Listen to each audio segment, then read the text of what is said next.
on the spot.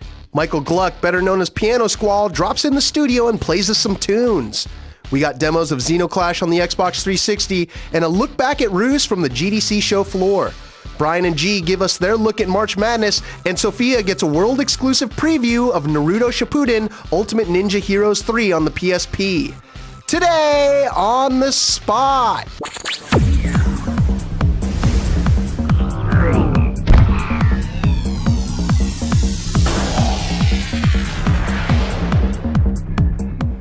Hey everyone, welcome to Today on the Spot for Thursday, March 18th. I'm Brian Eckberg. This is Giancarlo Veronini. G, how are you doing? I'm doing fine. How are you doing, sir? I'm doing great because today is the day March Madness kicks off today. Yes, the madness has officially begun. The madness has begun. You and I are not going to be working. We're going to be watching basketball. Yeah, I'm totally out of here. Me too. But first, let's do this show. Let's get this out of the way so we can all go watch basketball. We have a full show, as you saw at the top, and we also, in addition to all the demos we have an appearance by Michael Gluck, also known as Piano Squall. He was recently here, filmed some interviews, did some performances, and we have a whole bunch of his CDs that he's given away, and we're going to be giving those away at the end of the show. In addition, Giancarlo and I are going to be talking about March Madness, a different way of looking at the tournament maybe you haven't thought of before. All that's coming, but first let's get to the news, find out the latest headlines. Hey everyone, it's your GameSpot news update for Thursday, March 18th. I'm Tor Thorson. Though it didn't match the huge opening numbers of rival Call of Duty Modern Warfare 2, Battlefield Bad Company 2 is keeping a lot of shooter fans company. 2.3 million shooter fans to be exact. Today, publisher Electronic Arts announced that the game has gone double platinum in the 2 weeks since its March 2nd launch on the PC, Xbox 360, and PlayStation 3. To help tout the milestone, EA and its Swedish studio DICE touted some of Bad Company's multiplayer statistics. To date, over 43 million weapons and 81 billion points have been unlocked in the game's online multiplayer mode, which has also seen 230,000 peak concurrent users. In the day preceding this morning's press release, some 2.9 million player hours were logged in the game's servers. Part of Bad Company 2's success comes as a result of DICE supporting dedicated servers for the PC edition of the game. EA played up the difference between its title and Modern Warfare 2, which abolished dedicated servers in favor of IW.net. Widely believed to be a precursor for a subscription-based service for the game. Imagine that, a game that does what players want and it sells well. Who would have thunk it? 1 week after it announced the family-friendly Aragorn's Quest would support the PlayStation Move, Warner Bros. Interactive Entertainment has announced an all-new Lord of the Rings game. Developed by Champions of North maker Snowblind Studios, Lord of the Rings: War in the North is an action-adventure RPG that will ship for the PC, PlayStation 3, and Xbox 360 sometime next year. War in the North will feature unseen land, story elements, and characters from Middle-earth, as well as elements familiar from past feature films, according to Warner Bros. It will offer upgradable weapons and special abilities that develop along with the game's characters, which can be customized by players. Snowblind Studio founder Ryan Geithman promised that the game will also feature an innovative approach to online co-op gameplay woven throughout every facet of the game, indicating full campaign cooperative play is in the works. And that's all well and good, but can we get a Hobbit movie already, please? Us nerds, we grow restless. Well, that's it, your GameSpot news update for Thursday, March 18th. For more headlines, head on over to news.gamespot.com. Thanks for that news, guys. Now it's time for This Week on Xbox Live. A bit of trivia about one of the games coming out this week. Giancarlo, you might remember the original Perfect Dark that came out for Nintendo 64 all those years ago. Did you know that our own Ryan McDonald is actually in that game? He is a shootable enemy in that game.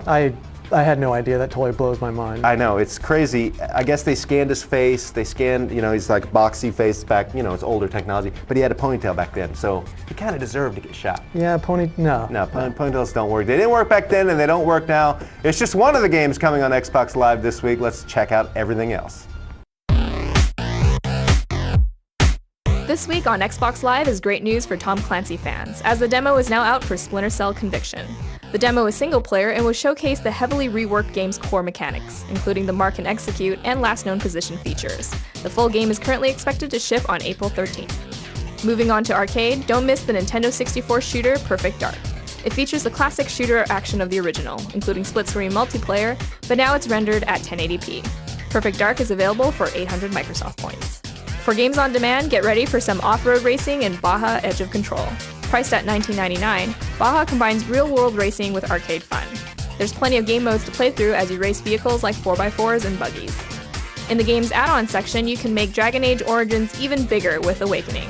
Play as a Grey Warden, one of the last of the legendary Order of Guardians. With the return of mankind's ancient foe and the kingdom engulfed in civil war, you have been chosen by fate to unite the shattered lands and slay the archdemon once and for all. Awakening is available for 3,200 Microsoft points.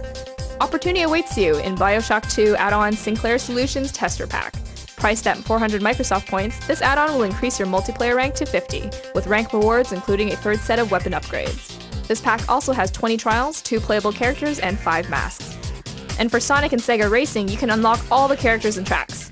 This add-on makes all 24 tracks and 22 characters available from the start for just 400 Microsoft points, which is about how much it would cost you to outsource the task to China anyway. And in the indie games section, Dysnomia will fill your top-down shooter needs, having you blast your way through hordes of aliens. There's also a timing-based platformer, Catch Me If You Can, which will have you chasing someone through dynamically changing levels. Avatar Street Basketball will challenge you to keep moving while shooting hoops. And the Spirit Box lets you channel through your Xbox to answer your deepest questions, like, should you pass on this game? So there's the latest to hit Marketplace. Come back next week for the latest this week on Xbox Live. Next up, we have more Xbox Live Arcade coverage with Sophia Tong's daily demo of Xeno Clash. Hey everyone, Sophia here, and I'm joined by Aram Jabari from Atlas, and you're here to show us Xeno Clash. Xeno Clash Ultimate Edition for XBLA. Okay, so what is this game about? It came out a couple years ago actually on Steam.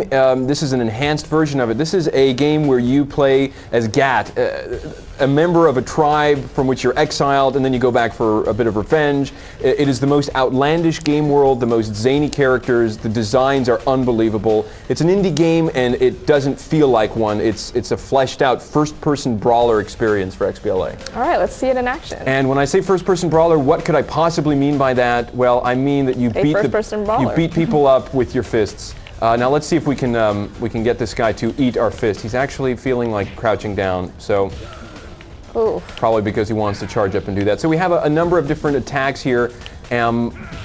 Let's see if we can open him up for a finishing blow. Yeah, we can. Great. Will you eventually ever get any weapons, or is it just really all about your fist? You can pick up weapons, but it is all about the fist. The weapons happen every now and then. I have a grenade I can throw on the ground here, and let's see what happens.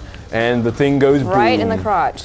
He didn't take the splash damage, though. So there are a ton of combos to master and a long narrative that spans close to 20 chapters that really is the heart of the game. There's also cooperative online multiplayer for arena-style tower challenges that's new for the XBLA version, in addition to a number of balance and enhancement tweaks.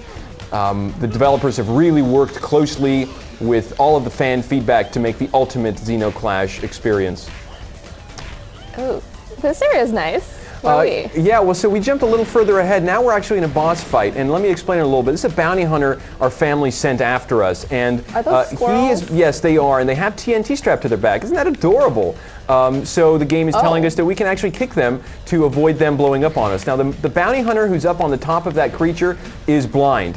He cannot see us, he can only hear us, and so he can hear the little pitter-patter of feet, and he's trying to explode us by making these adorable creatures explode. So hopefully no one watching is with PETA. Huh, this is a really weird and random. Very random. brawler. I wanted to show you just how crazy this game gets, but it's really part of what makes it beautiful too. It's unlike anything you've ever played in terms of controls, story, and visuals. It's an unforgettable experience for XBLA. All right, okay, so when is the game coming out? It's coming out in April, and it's only going to be 1,200 points. And someone may say, well, only, what do you mean? But we think it's an unbelievable value for what you get.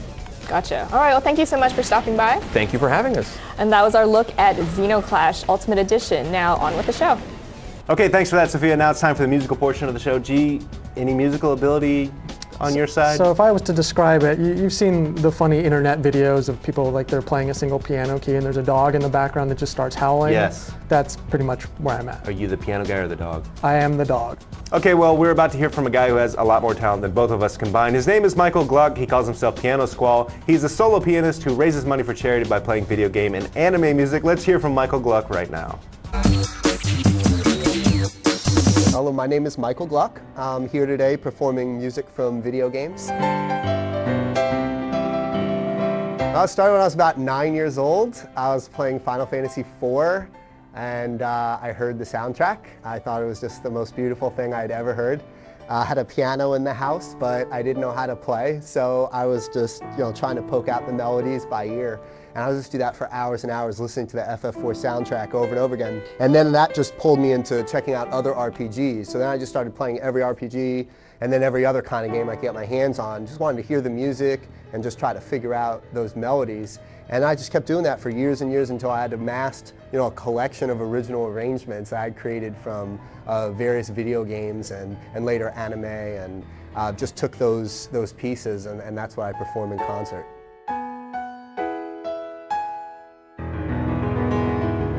When I first started arranging this music, it was just for fun. It was just a hobby. I was doing it in my home. I had no idea that there was anybody else in the world who would even care about video game music. And one day I discovered this video game anime convention in New York, and everybody was dressed up like video game characters, and I realized for the first time, like, there are a lot of other people out there as nerdy as I am, which is not easy to do.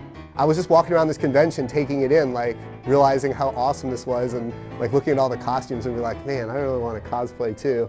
And then I saw this piano in the corner. I'd never played the music that I'd been arranging for years before. So I went over there and I played. It was kind of quiet. And within a few minutes, like, people were coming over and they recognized the music. And it was really cool. It was the first time I got to share it with other people. I didn't know anybody was interested. And after I was done, somebody came over who was watching and said, hey, I run a convention in New York. How would you like to come up and play a concert and be our guest? And I was just like, wow, that's incredible. I never expected that. So I went and I performed, and it really went well. And then from there, it just went on to other opportunities. People called me and I put up a website and just, we want you to come, and I decided to dress up like a Final Fantasy character, show my Final Fantasy pride. So I created the Piano Squall show. So basically cosplaying, playing video game and anime music on the piano, and then later, after my grandmother passed, I refocused on the MS research and other charities that were important to me. And that's where I am today, just grateful to be here on GameSpot with you. I started off, about 2003 performing concerts. Initially, I was just performing, and I did that for a couple years. And then in 2006, my grandmother, after a 40-year battle with multiple sclerosis, she passed away. So I wanted to get involved. So I called the National Multiple Sclerosis Society, and I told them that I was a performer and I wanted to get involved. I want to give you all the money that I'm making from performing, and I want to give you a percentage of all of the merchandise that I sell at my concerts. And I want to spread the word, along the way about multiple sclerosis and the importance of researching a cure for this disease. You make money just showing up, so I just either have the event donate all of that to charity for me, or I just collect it and donate 100% of that by myself. Then I have a bunch of merchandise like posters, t-shirts, and a CD, and I just take 20% off every sale and donate that. And then I give away all the sheet music of my original arrangements on my website for free, and I ask people to please donate to multiple sclerosis if they choose to keep one of those scores. I released an album in 2007 called Game, and Game is a licensed album of original arrangements of video game and anime music. The community of video game and anime fans really got behind me with that, supported the album, sold thousands and thousands of copies, raised tens of thousands for MS with that album and other merchandise. It's been great. If you want to come to pianosquall.com, I've got all my original arrangements up there for free download. Just ask that you make a discretionary donation to MS if you keep one of those scores. I got my album up there. It's $10. It's 50 minutes of original video game and anime music. You've got things from all the Final Fantasies there and popular anime. You've got Mario in there. So video game and anime music fans will definitely enjoy it. And we've got a great forum of friends that have been on those boards for years and years that all love video game music. So it's a great place to hang out if you're bored and you just want to talk about video game music with like-minded people.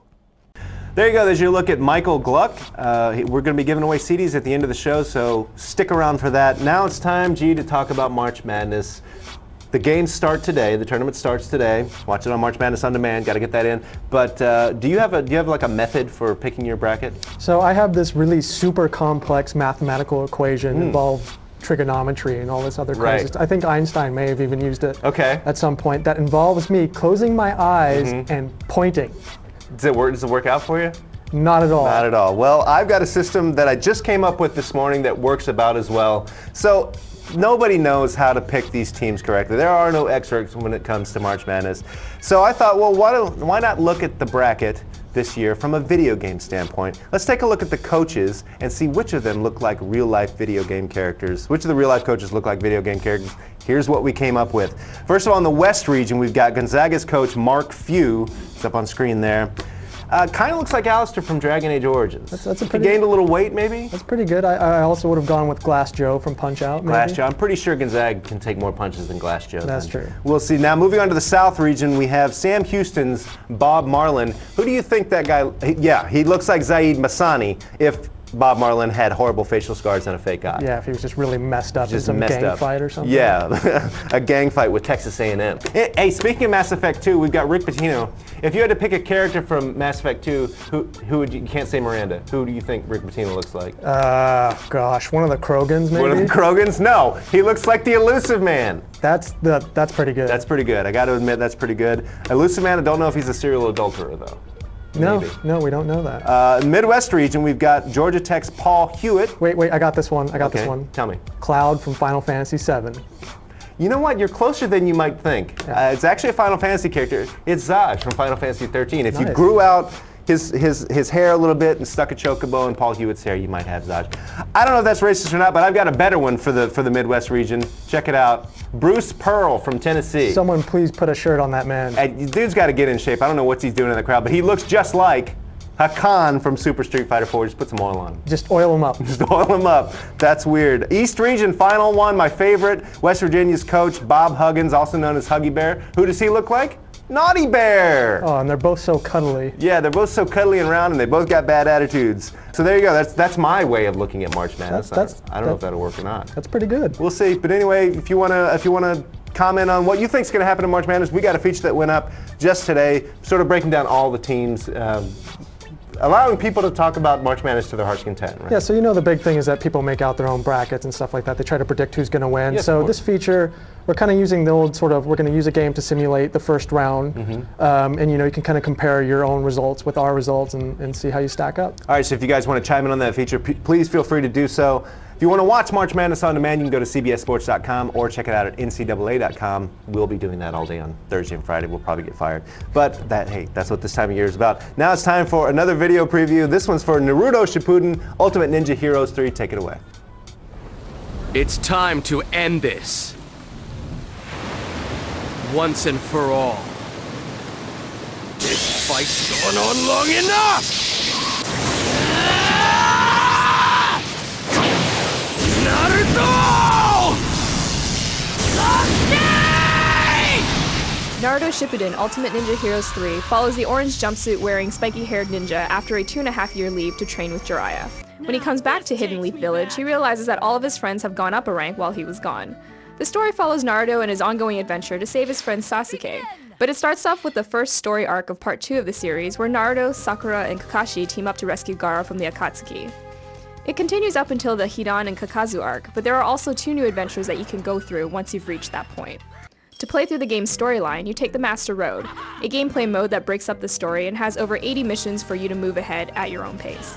There are multiple paths to take, so you can choose to skip over missions if you want, or replay them for ninja points, which is the currency used to purchase tactics, unlock collectibles, and additional ninjutsu to be used in free battle mode. Tactics you unlock can be applied to the missions that you go on, so you can give yourself leverage when taking on foes. Collectibles can be viewed in Naruto's home if you're interested in collecting pictures, music, and Ultimate Jutsu movies. During Naruto's quest, he'll come across battle or action stages. Each stage has an objective at the end, and it's mixed with side-scrolling action-adventure and one-area brawls.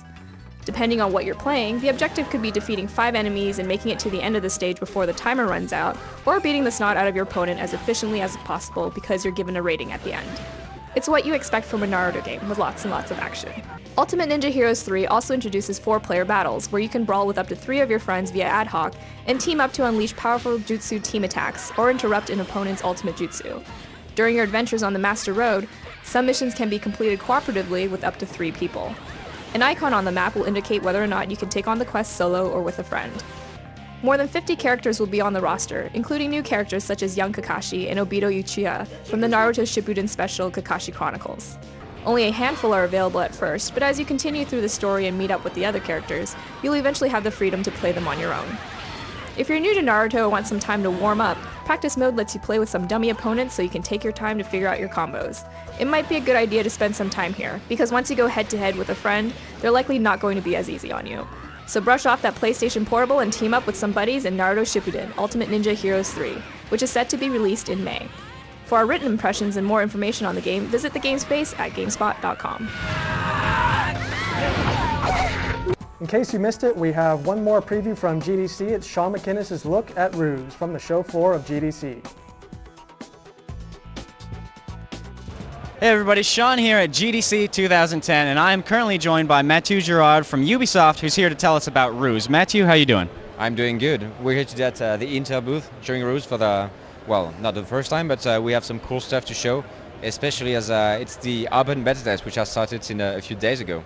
All right, so let's go ahead and get started here. It's obviously running on PC, but you've got an Xbox 360 controller hooked up, so it's running on consoles, but it also works with a console controller on PCs, right? Yes, absolutely. The game is not linked to a form of control, so you can play it on a mouse and keyboard, on a pad, and even on some cool multi-touch devices as well. All right, we'll actually take a look at that later on, but let's go ahead and get a game started right here and just sort of, describe what's going on for our audience here and, just tell us about Ruse. Okay, so we're going to play a simple skirmish battle against an AI to show you the basic mechanics of the game. So in Ruse, well, the first thing which stands out is the engine, obviously, because you can instantly zoom in, zoom out on a huge battlefield, even though it's actually one of the smallest maps in the game. So you have all the details to the ground level, which are amazing, and also you can take that to your advantage, because you can hide some troops in forests, in cities, to get an edge on the enemy. But now let's get back to how you build an army, because in Ruse you are a full-fledged strategist in charge of the economy, building of structures, units, etc. So you open the production menu and then you're going to select a supply depot to capture resources on the map. So 1, 2. It's a very simple system. The game snaps automatically to the nearest objective. So you just select the target and then construction trucks are going to be sent to capture the depot, and then you will have money trucks getting back to your base, giving you more money to construct more units. The thing is, in this game, supply lines are a valid target for you or the enemy, meaning that these supply trucks are very weak and can be intercepted by the enemy. So you can do exactly the same thing to the enemy. You can strike him with a surprise attack and really suffocate him, depriving of his economy. Before we get into all the cool stuff, the deception and all that, let's talk about how the controller is different from using a mouse and keyboard. Well, actually, I would say the navigation is in a way even more pleasant on the pad, meaning that you simply translate with a left stick, rotate and zoom in with the right stick, so you can actually have a plane-like motion in the map, and it's very easy to find your bearings. You have a hotspot system on the screen, which is automatically snapping to the nearest valid objective, meaning that when you zoom into something which is actually interesting. There's some kind of random place on the map. So everything is done, including auto-follow systems or automatic objective presentation, so that it's very easy to play with the pad. You don't have to be accurate to scroll all the way on the map. Okay, so let's build some units here. So you start by building a tank factory, for instance. You can build some airfields to create some airplanes, bombers, fighters, etc. So again, you send a construction truck and it's going to build the structure, and once it's assembled, then you can start constructing units. So producing units is very simple. You go to the menu, select the units, and then leave the button pressed 1, 2, 3, 4 units, and then choose a location to produce them. Check out how it's intersected by the environment in terms of firing distance. Then once you validate it, it's being produced, dispatched automatically, so you can go to another part of the battle, dispatch another unit, for instance, a light tank here, and then the game automatically takes charge of that. It's going to produce from the nearest factory all the units you want. So this is for the basics of building an economy, producing units, etc. But now let's talk about deception, because Ruse is a game about deception, perception.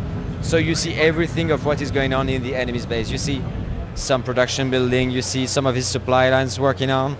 You also see some unknown units here, so you know there's something here, but you don't know exactly what. So in Ruse, you don't have a classical, binary fog of war. You see what's going on, but only partially. So you have to verify, alter, transform the information with the deception skill, the ruses, which give the game its name. So in the menu, you have a list of 10 deception skills, which will allow you to create false information, to hide information, to steal information from the enemy, or even to influence the psychology of units. So you can terrorize the enemy, make your units fight to the death, for instance. So let's start with a simple camouflage net, which in this sector allows me to completely hide my base, my production facility, so the enemy cannot use artillery or bombing to destroy it. You can also use, for instance, a decryption plan. So decryption is it's inspired by the Enigma machine in World War II, which was cracked by the British forces, so that they could anticipate what the enemy was doing. So with this system, you can actually read enemy orders, and it appears in the form of big arrows showing he's going to move here, so I know exactly where to wait for him with the right counter. And finally, you can, for instance, use decoy units. So let's build some a fake tank offensive. So you select a zone, and then the game is going to create fake wooden tanks in these sectors, and to the enemies they look just as real, so it's going to try to attack them, lose some time, while maybe you attack from the other side with a radio silence where units are invisible. So it's a very simple system. You can always zoom out to check what's going on, how much time remains for each of the ruses, and it's very easy to read a battle plan with this system. So it's one of the big, I think, achievements of Ruse, is the ability to really make your plan, understand what's going on, and master it. All right, so now that we have a basic idea of how the game works, how the units and deceptions and all that operate, we're going to check out an extra special control scheme that you guys have on display today, the multi-touch. So what we're showing is an interactive screen, which is working on like any compatible Windows 7 multi-touch screen. So you just basically choose it in the options of the game, then you can control the game directly with your fingers. So in terms of motion, you can use 2 fingers to translate the view, so it's very natural and quick. You have lots of precision. You can also zoom in, zoom out very easily. You can rotate the view, so it's very natural control. In terms of control of units, then you can select them individually, choose a location, check out this, validate. You can use multiple selection. Whoops, sorry. So it's a very easy way to play the game. And actually, I think for a strategy game, it's the way to go, because you just open the menu, select what you want. It's well, you have to aim precisely still. But then it's what strategy games are supposed to be. But still, if you don't have that, you can still play with the mouse and keyboard and gamepad. But now these kind of screens are becoming mainstream. It's not like the big tables we showed before, which were more in the range of thousands of dollars. This is more a few $100s, so it's affordable, and it's the next cool stuff you're going to see. All right, I appreciate you taking the time to show us the game, but this isn't really the only place that people can check out Ruse, right? Well, actually, since a few days ago, you can go to Steam, play the game, the beta, for free. You get access to a skirmish against EA, like I showed to you. You can play multiplayer on 7 maps, play 6 factions, 200 units. We have lots of improvement from the previous VIP beta test, based on the community feedback. So check it out, it's free. Excellent. And as far as the final game, when will that be out and which systems is it out for? So the game is going to be released on June 8th on PC, Xbox 360 and PlayStation 3. Thank you very much, Mathieu. Thank you. All right. So that's your look at Ruse. Make sure to check out all of our GDC coverage at gdc.gamespot.com. Well, there's your look at Ruse from Sean McInnes, the show floor at GDC. It's almost time to wrap this show up, but before we do that, let's get to our trivia question. As you saw earlier, Michael Gluck was on the show performing for us, giving us a great interview. He has a debut CD that came out in 2007. It's called Game, but Game is an acronym. We want to know, what does GAME stand for? The G-A-M-E stands for something. Please tell us what it is. You can send us an email on the spot at GameSpot.com or fill out the trivia module here on the page. And 10 of you are going to win 1 copy of Michael Gluck's debut CD. That's a pretty good prize. It's about time to wrap up the show, and that's a good thing because Giancarlo and I have a date with a web browser and some basketball, right? And hopefully a bucket of chicken wings and pizzas. A bib. Yeah, you know, all sorts of stuff. Works. Yeah, and if that stuff falls on the floor, whatever. Yeah, not my problem. It's not our problem. We got basketball to watch. Anyway, hope you guys enjoyed the show. We'll be back on Saturday with a whole bunch of stuff, including a look at Naughty Bear. You saw him earlier. Bob Huggins is Naughty Bear. He'll be here on Saturday checking out that game and a whole bunch of other stuff. See you guys then. Hey everyone, it's your GameSpot news update for Thursday, March 18th, sorry, go back. Battlefield Bad Company is keeping a lot of people. Start over. Though it didn't match the huge opening numbers of rival Call of Duty 2. Anyone? Though it didn't match the huge opening numbers of rival Call of Duty Modern Warfare 2. Shut up! Tune in Saturday for a look at Lost Planet 2, this week on PlayStation Network, and an interview for Naughty Bear.